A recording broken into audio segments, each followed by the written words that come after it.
warahmatullahi wabarakatuh. Perkenalkan, nama saya Kusnul Nurmawarsari dari Program Studi Pendidikan Bahasa Indonesia semester 4, Fakultas Keguruan dan Ilmu Pendidikan. Kesempatan kali ini, saya akan menjawab soal UAS Pemikiran Peradaban Islam yang pertanyaannya yaitu awal mula lahirnya sekte-sekte dalam Islam. Sebelum itu, saya ingin mengucapkan terima kasih kepada Pak Khalili selaku dosen pengampu mata kuliah Pemikiran Peradaban Islam. Jadi, pernahkah kita membayangkan apa yang akan terjadi ketika seorang pemimpin besar wafat tanpa meninggalkan kesepakatan yang diterima oleh semua pengikutnya? Tentu akan muncul berbagai pandangan mengenai siapa yang paling tepat untuk melanjutkan kepemimpinannya. Hal ini yang hampir sama juga terjadi dalam sejarah Islam. Perbedaan pendapat tersebut kemudian menjadi salah satu awalnya lahir sekte-sekte dalam Islam. Bagaimana cerita sejarah awal mulanya lahir sekte-sekte dalam Islam ini? Oke, tanpa berlama-lama dan menunggu bidadari turun dari kayangan, kita mulai cerita berikut. Oke, jadi setelah wafatnya Nabi Muhammad SAW, umat Islam menghadapi persoalan besar, yaitu siapa yang akan melanjutkan kepemimpinan Nabi Muhammad. Sebagian sahabat berpendapat bahwa Nabi tidak menunjuk pengganti, sehingga pemimpin harus dipilih melalui musyawarah.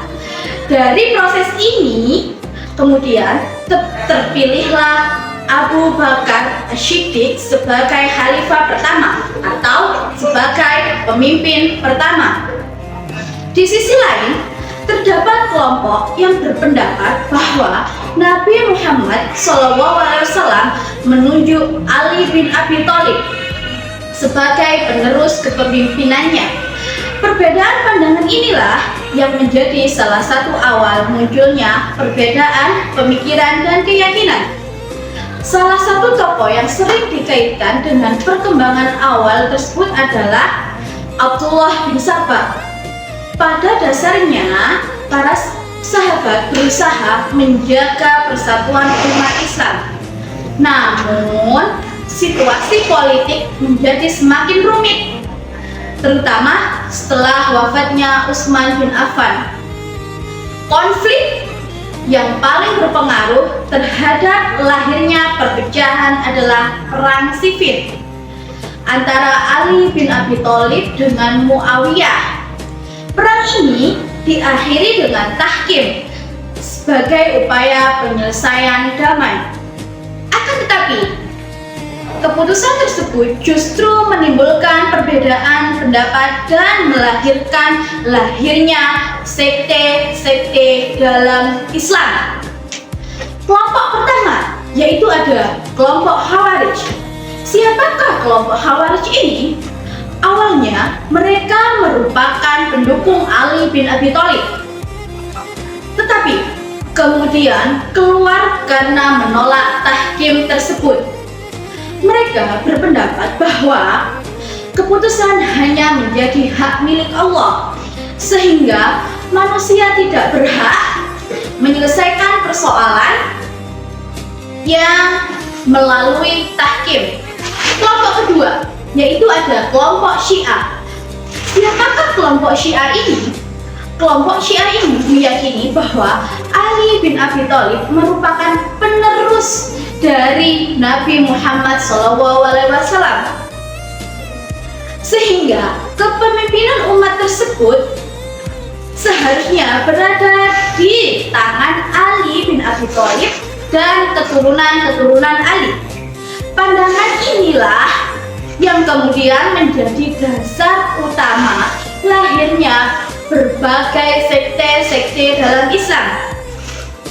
Selain itu, ada pula kelompok yang menentang kedua sekte tersebut. Kelompok ini bernama kelompok Murji'ah.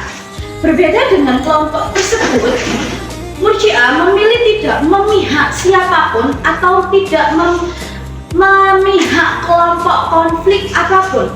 Mereka juga menolak sikap saling mengkafirkan dan berpendapat bahwa penilaian terhadap dosa seseorang sepenuhnya merupakan hak milik Allah pada hari kiamat nanti.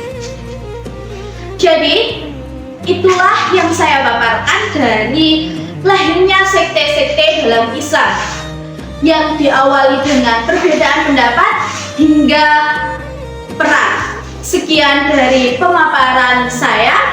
Terima kasih atas perhatiannya. Saya akhiri. Wassalamualaikum warahmatullahi wabarakatuh.